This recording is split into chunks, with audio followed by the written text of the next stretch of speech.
dans Stop Covid-19, pour stopper cette pandémie, Kinshasa est passé à la vitesse supérieure. Le confinement total, bien entendu, avec intermittence de 2 jours quand même.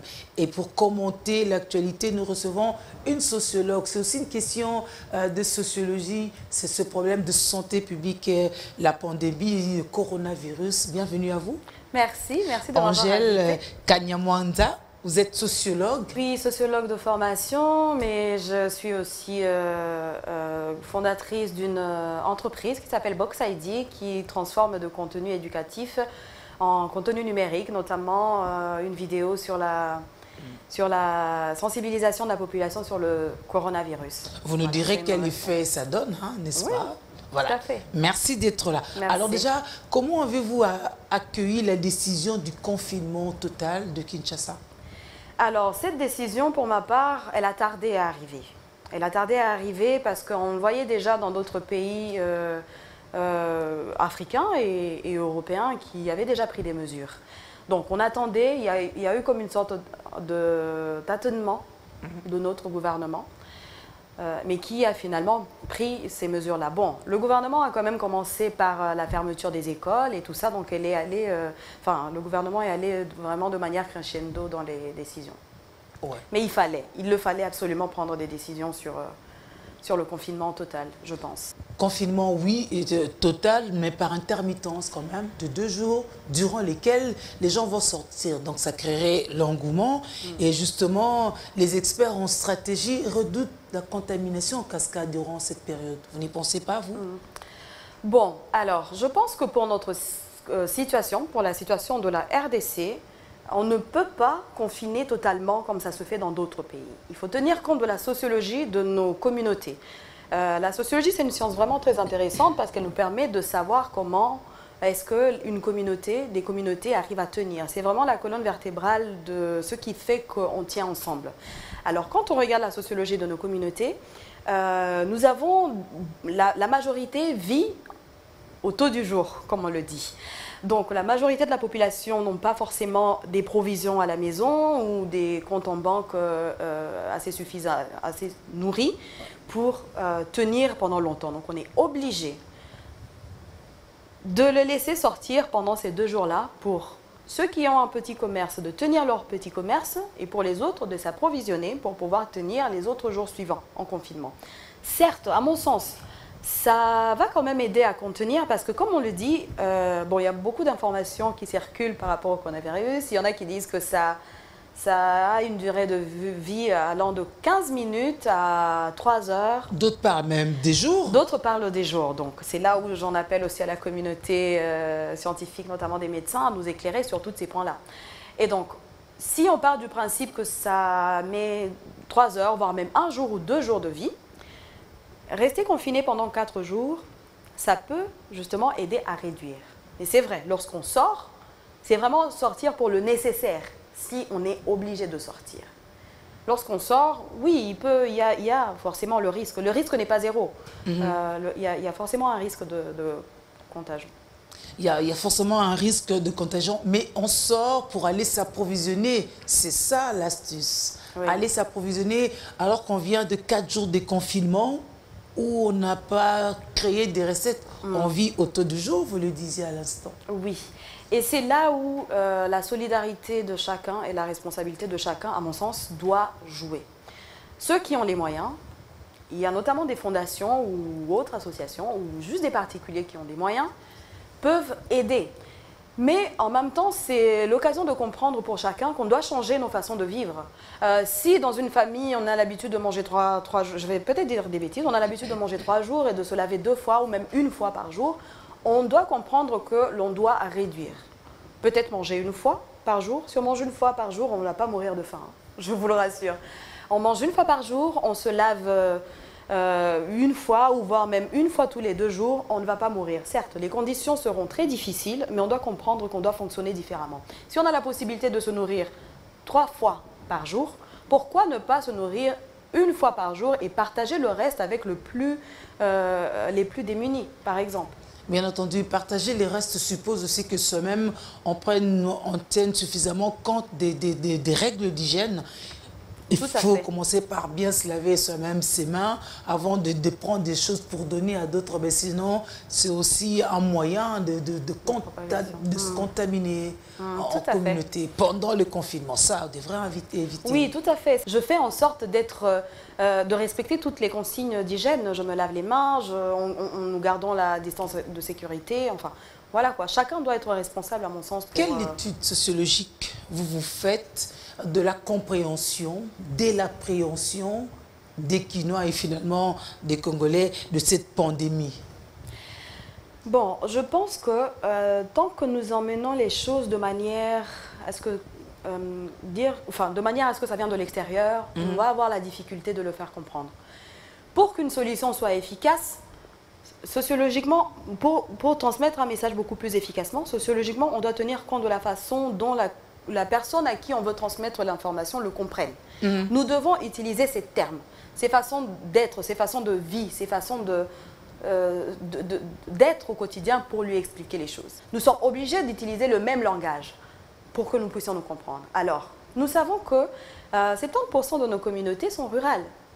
Nous devons parler à ces communautés-là de manière, dans leur langage. Prenons le cas, par exemple, du Congo Bololo. Ah oui, on arrive déjà à cette automédication. Alors, à la question de l'automédication. Ça revient souvent. On dit non, vous ne pouvez pas utiliser ceci parce qu'il y a eu 3 décès et ainsi de suite. Et on amène à cette population-là... Même avant les décès, déjà, on disait que ce n'était pas approprié. Oui, et on amène à cette population-là une médication qui vient de l'extérieur. Déjà que la plupart considèrent que le coronavirus, c'est une maladie qui nous vient de Chine, donc c'est une maladie des Chinois. Ce qui n'est pas strictement faux. C'est une maladie des Chinois et que nous, ça ne nous concerne pas. Alors, avant de dire à la population, non, vous ne devez pas utiliser ce médicament-là parce qu'il n'est pas approprié, pourtant, c'est un médicament qui a longtemps été utilisé dans la façon de se traiter, dans la façon traditionnelle de se traiter. Nous devons d'abord comprendre comment est-ce que cette communauté-là, comment est-ce que les communautés rurales se soignent de base. Souvent, donc, ils utilisent la médecine traditionnelle pour se soigner. Alors, à mon sens, nous devons, pour que le traitement soit plus efficace, nous devons regarder dans la médecine traditionnelle. Qu'est-ce qui peut être efficace et l'analyser. Analyser ce traitement-là de Congo Bololo, voir en quelle mesure est-ce qu'il peut être efficace dans les traitements des symptômes du coronavirus, parce qu'actuellement, il n'y a aucun traitement qui traite le coronavirus. Donc, analyser cela de manière scientifique, relever ce qui peut aider dans la toux, dans le rhume, dans la fièvre et ainsi de suite. Apparemment, jusqu'ici, les scientifiques n'ont rien prouvé. Justement. On n'a rien trouvé dans le Congo Bololo, au Morinda Izet, qui peut justement traiter ces symptômes-là, la toux et tout, non, rien. Bon, on n'a aucune confirmation officielle, c'est-à-dire d'un expert du domaine, d'un médecin qui nous dit que ça, c'est mauvais. Mais peut-être que ce ne sont pas des guérisons psychologiques. Quelqu'un a appris quelque chose, convaincu que ça devrait marcher, parce que ça, même la médecine moderne l'atteste. À partir du moment où on est convaincu, on est confiant même au médecin, et puis on va se rétablir. Ce n'est pas forcément les médicaments qui font l'affaire. Oui. Oui, il y a un côté psychologique aussi, oui, effectivement, parce qu'on croit dans ce qu'on fait, on croit à cette médication-là. Donc oui, il y a un côté psychologique à mon sens, et vous avez tout à fait raison. On parle quelque part de la rétention de l'information. Lorsqu'on a commencé, lorsqu'il y a eu apparition du nouveau Covid-19 en République démocratique du Congo, précisément à Kinshasa, il y a eu ce qu'il y avait eu. On a annoncé qu'il y en avait, et puis à un moment, les autres ont dit non, ce n'était pas ça. Alors, on n'a pas eu des cadres très structurés pour pouvoir recadrer les choses. Et puis, on y est allé comme ça, assez vague que vague. Il y a ceux qui se sont dit, ok, on croit. D'autres ont dit, ben, on ne croit pas. Pour moi, ça n'existera jamais. D'autres se sont dit, bon, on s'en remet à Dieu. Alors, à un moment, ça allait mollo. Il y avait quelques cas assez disparates, ça ne disait rien à personne, et puis paf, on dépasse quand même les 50, et finalement, on est à plus de 2000 cas. Notre gouvernement a pris du temps pour répondre pour prendre des mesures par rapport à cette situation. C'est vrai, il y a eu des tâtonnements, c'est vrai, il y a eu une rétention d'informations. En même temps, dans la stratégie de communication d'un État, l'État doit tout faire pour ne pas faire paniquer la population. C'est normal dans sa stratégie. Alors l'État doit emmener la population à prendre conscience du danger sans forcément attiser la flamme de la panique. Alors oui, il y a eu un tâtonnement de l'État. Et c'est vrai, on est passé des fermetures de l'école à un confinement total en très peu de temps, oui.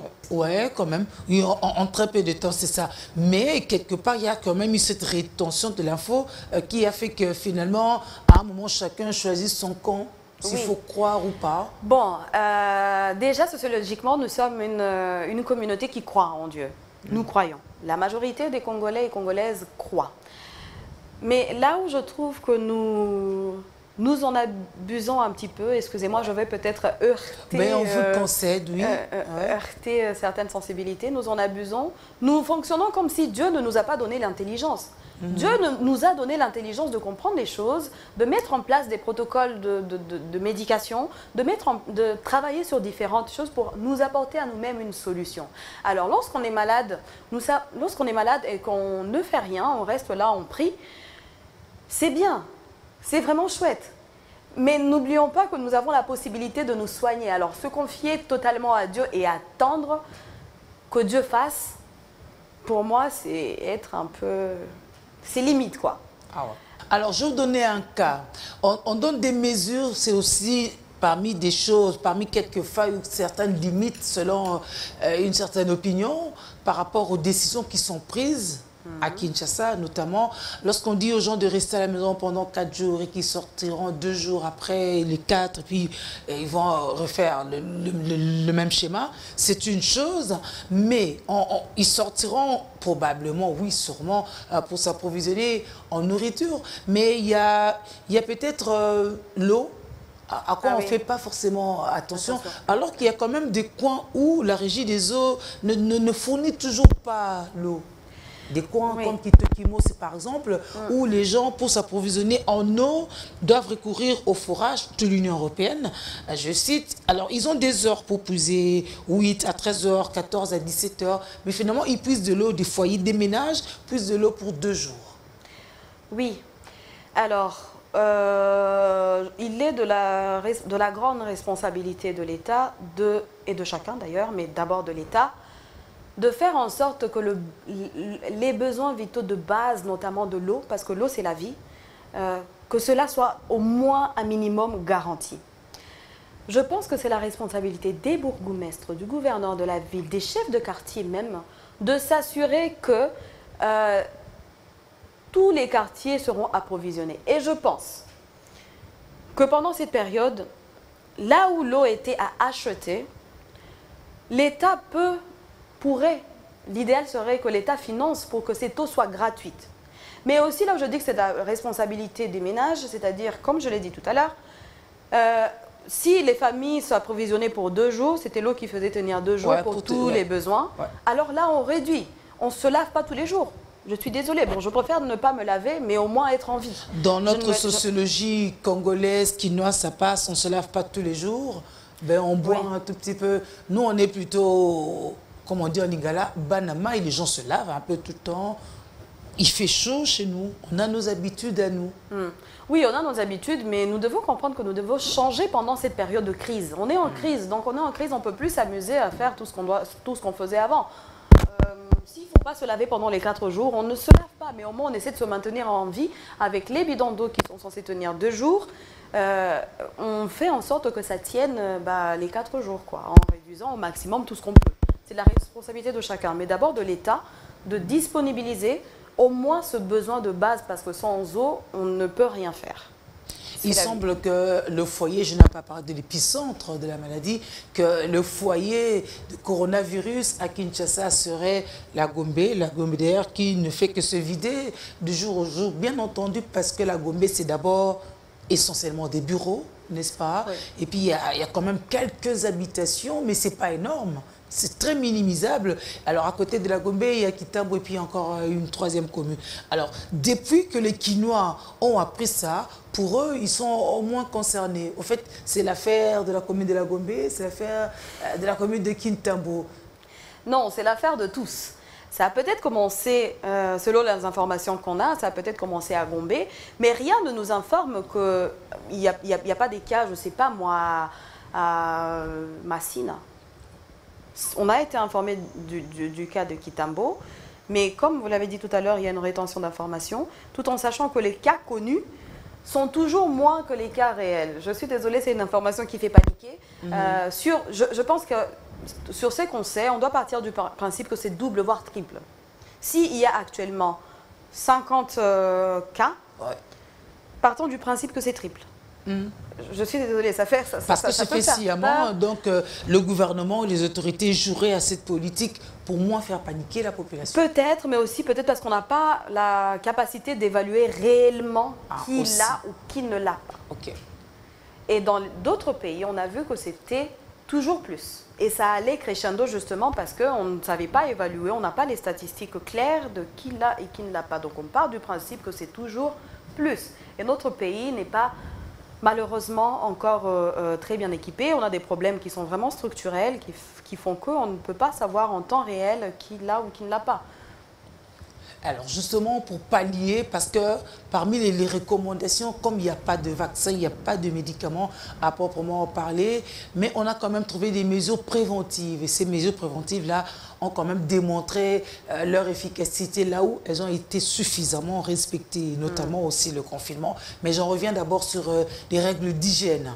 On a demandé aux Kinois de prendre cette précaution par rapport à l'hygiène parce que on est quand même, entre guillemets, une communauté pas toujours si propre, pas si attentionnée, n'est-ce pas? Alors depuis, on a demandé aux gens de prendre certaines dispositions, mais lorsqu'on sillonne à travers la ville, on sait voir qu'il y a certains qui ont compris le message, qui se protègent eux et qui protègent aussi leur communauté. Mais c'est quand même des cas assez isolés, disons-le nous.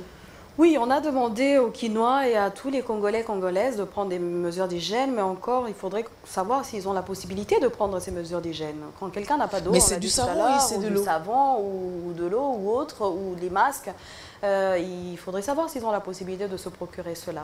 Et je voudrais juste dire une chose, c'est que vous voyez par exemple pour les masques ou les solutions hydroalcooliques, il serait peut-être utile de regarder ce que nous sommes en mesure de produire au niveau local. C'est vrai que nous attendons toujours que les solutions nous viennent de l'extérieur, alors qu'à l'intérieur de notre pays, nous avons des solutions. Il faut observer des mesures d'hygiène, on en a tellement parlé, mais lorsqu'on sillonne la ville, on voit bien qu'il y a certains coins où c'est suffisamment respecté. Vous avez des thermomètres laser, tout ça pour prélever la température, comme ça vous faites une idée, même si le fait d'avoir une température élevée n'insinue pas forcément que vous avez le coronavirus, n'est-ce pas? Mais on sait aussi voir des solutions hydroalcooliques, ça et là, mais c'est quand même à compter du bout de doigt, notamment peut-être quand on est dans des milieux, j'allais dire huppés, où peut-être les gens sont un peu plus compréhensifs et tout, mais quand on traverse d'un coin à l'autre, qu'on a traversé la ville, on se rend compte que ça fait finalement deux mondes, c'est totalement déséquilibré. Oui, justement, les solutions, les mesures d'hygiène sont respectées peut-être parce que les gens qui le respectent ont la possibilité de les respecter. Ont les moyens d'acheter des solutions hydroalcooliques, ont les moyens d'acheter du savon. Mais même avec du savon seulement, on peut... Ont les moyens d'avoir de l'eau. Ouais. Mais vous savez, je pense que on peut trouver des solutions nous-mêmes au local. Souvent, on attend que les solutions nous viennent de l'extérieur, de l'étranger, notamment on attend des masques ou des solutions hydroalcooliques qui ont d'ailleurs doublé les prix dans les supermarchés. Alors qu'au local, nous avons la possibilité de les fabriquer. Alors moi, j'ai suivi une association qui s'appelle Le Citoyen, qui fabrique les solutions hydroalcooliques, dans lesquelles il y a dans cette association, il y a des jeunes chercheurs de l'université de Kinshasa, notamment en pharmacie et en chimie, qui fabriquent ce gel de manière gratuitement et le distribuent. Ils fabriquent le gel, ils fabriquent les masques, et ils les distribuent. Ils comptent notamment commencer à les distribuer aux familles des militaires parce que c'est très important que nos militaires qui seront justement dans les rues pour faire respecter les mesures d'hygiène. On se protège Voilà. pour protéger les autres. Tout à fait. Et donc, vous voyez, ça, c'est des initiatives, à mon sens, qu'il faut soutenir, qu'il faut suivre localement. Vous qui parliez de la solidarité sociale. Voilà, ça, c'est une solidarité. Mais seulement, ils produisent, mais ils n'ont pas de ressources indéfinies. Ils ne le feront pas pour 15 millions d'habitants. Voilà, ils n'ont pas de ressources indéfinies pour produire. Alors, c'est dans ce sens-là que les gouvernements ou même les fondations, je vois par exemple la fondation Fali qui a fait un appel aux dons, oui. peut soutenir ce genre de petites associations, ce genre d'initiatives, pour que la production soit massive et qu'on ne soit pas toujours là à attendre que les solutions nous viennent d'ailleurs. En tout cas, le temps ne s'y prête pas parce que maintenant, tout le monde s'occupe chacun s'occupe de lui-même, hein, franchement. Oui, mais lorsqu'on a des solutions comme ça au local, à mon sens, nous devons tout faire pour les développer et les vulgariser. Donc, faut-il que ceux qui ont des solutions à proposer fassent parvenir leur cahier de charges à qui de droit, n'est-ce pas? Il y a ça aussi. Oui, il y a ça aussi. Même s'ils le font, enfin, à mon sens, ils n'ont pas de difficulté de le faire parvenir. Ok. Ils le font parvenir, mais maintenant, c'est l'aboutissement. C'est la partie, l'autre partie où on demande de l'aide à qui peut nous aider. Et puis, la personne qui peut nous aider ne répond pas forcément. Ou à la capacité, la possibilité de répondre, mais ne répond pas. Comme cette association, par exemple, ils ont fait appel. Okay. Ils ont fait appel, ils ont dit que nous produisons. Parce qu'ils produisent déjà, en fait, avec toutes les ressources qu'ils ont. D'une association, on sait que les associations en RDC, bon, elles sont ce qu'elles sont. Donc, ils produisent déjà, mais ils ne sont pas en mesure d'en produire pour toute la population quinoise. Mais cette association produit déjà et les met déjà gratuitement pour la population. Mais il faut davantage de ressources pour qu'elles puissent continuer à les produire. Vous comprenez? À travers la ville, il y a des pharmacies, il y a des grandes surfaces, disons-le comme ça, qui, jusqu'à présent, ne prévoient toujours pas des solutions hydroalcooliques pour que les clients passent par là, se désinfecter avant d'entrer dans leur boutique, dans leur magasin, dans leur pharmacie. Ça dénote aussi quelque part quand même de la mauvaise foi parce qu'ils vendent, ils se font des recettes, mais ils ne peuvent pas à leur tour rendre service encore qu'ils ne sont pas interpellés. C'est de la mauvaise foi et c'est de l'irresponsabilité. Lorsque l'on comprend que cette pandémie est extrêmement grave, c'est de la responsabilité de chacun. Que l'on soit simple citoyen, que l'on soit entreprise, que l'on soit gouvernement, c'est de la responsabilité de chacun de prendre des mesures qu'il faut. Les entreprises, les supermarchés et autres, qui ne mettent pas de produits de lavage de mains à l'entrée de leur porte, moi je trouve ça grave. Personnellement, je trouve ça très grave. En plus, c'est là où on va pour acheter des choses à manger. Donc, on doit tout faire pour que quand on y entre, on soit sûr que nos mains soient au moins un minimum lavées. Donc, comme je disais, c'est de la responsabilité de toutes les entreprises, quelles qu'elles soient. Vous voyez, par exemple, mon entreprise qui fait des vidéos animatiques, nous avons pris le choix de faire des vidéos de sensibilisation pour la population et de manière gratuite parce que le but d'une entreprise, c'est de faire quand même un bénéfice. Mais nous l'avons fait de manière gratuite et nous les vulgarisons partout. Ah oui, justement, ça, donc chacun le fait. Parler de votre initiative, oui. C'était quoi la détermination? Pourquoi l'avoir fait déjà que c'est gratuit? La motivation, c'est justement contribuer à notre niveau, à ce que nous faisons dans la responsabilité de notre entreprise, de sensibiliser le plus possible. Et nous faisons des vidéos animatiques. Et nous savons que l'animation en forme de dessin animé, c'est beaucoup plus attirant. Alors, nous avons fait le choix de faire des vidéos comme ça qui sont gratuites pour que les personnes qui aiment le dessin animé et qui n'ont pas forcément envie de voir une vidéo avec les humains puissent trouver ça intéressant et regarder et être intéressés et respecter les mesures d'hygiène. Donc, moi, je pense que c'est la responsabilité de chacun et de toutes les entreprises à leur niveau de faire ce qui est possible pour sensibiliser au maximum. Et vous arrivez d'essayer d'évaluer l'impact de votre campagne sur l'opinion, ton opinion? Oui, mais bon, c'est sûr, les gens qui regardent quand même, c'est sûr, les gens qui sont connectés, malheureusement, parce qu'il faut être connecté, il faut avoir les mégas, il faut ceci pour regarder la vidéo. Et oui, il y a des gens qui nous écrivent, qui nous disent « Ouais, votre vidéo est vraiment chouette, on a aimé. » Ah oui, effectivement, on respecte les mesures, oui. On ne les voit pas. On ne les voit pas. On ne les voit pas. On ne voit pas ce qui a été donné, parce qu'on sait, par exemple, que les Belges nous ont fait un don de 15 000 gants, par exemple. 15 000 gants, quand même, on les utilise pas en 48 heures, n'est-ce pas? Et on sait jusqu'ici qu'on n'a pas 10 hôpitaux 10 centres hospitaliers qui prennent en charge et les tests et l'hospitalisation des personnes atteintes du nouveau Covid-19. Mais les dons, on ne les retrouve pas sur le terrain. Je ne saurais répondre à cette question, malheureusement. Les dons, on ne les retrouve pas. Est-ce que, connaissant notre pays, malheureusement, ces dons-là ont été détournés de leur fonction de base? Je n'en sais rien. Pourtant, c'est une responsabilité citoyenne. Tout à fait, tout à fait. Et je pense que les personnes qui font ça, s'il y a des personnes potentielles qui détournent... La solidarité, c'est qu'il y a un sens de redevabilité. Ceux qui donnent quelque chose, ceux qui contribuent, ont envie quand même de savoir comment c'est géré, comment c'est canalisé. Si le gouvernement souhaite mettre en place une caisse de solidarité, pour qu'elle soit efficace, elle doit nécessairement être numérique. C'est-à-dire que la caisse de solidarité où on met, par exemple, de l'argent, chaque citoyen doit avoir la possibilité de voir. Quelque part, on met un site, ça peut être fait très rapidement. Il y a un site, à chaque fois que quelqu'un fait un don, c'est affiché. Et on voit le montant qu'il y a.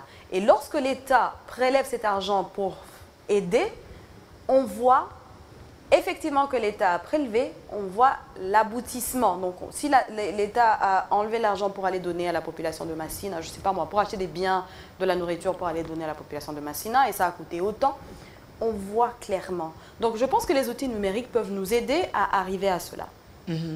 Alors, votre dernier mot pour stopper le Covid-19? Mon dernier mot, c'est rester chez vous. Restons chez nous, restons confinés, respectons les mesures d'hygiène le plus possible, le plus que nous pouvons. Et surtout, soyons tous solidaires et responsables, car cette maladie tue. Il ne faut pas se le cacher, elle tue. Si vous n'avez pas envie de mourir, restez chez vous. On n'a pas envie de mourir, ça c'est sûr. Alors merci beaucoup d'être passé chez nous. Merci à vous de m'avoir invité. Et à très bientôt. Merci. Mesdames, Messieurs, c'en est fini pour Stop Covid-19 du jour. On se retrouve demain. Prenez soin de vous.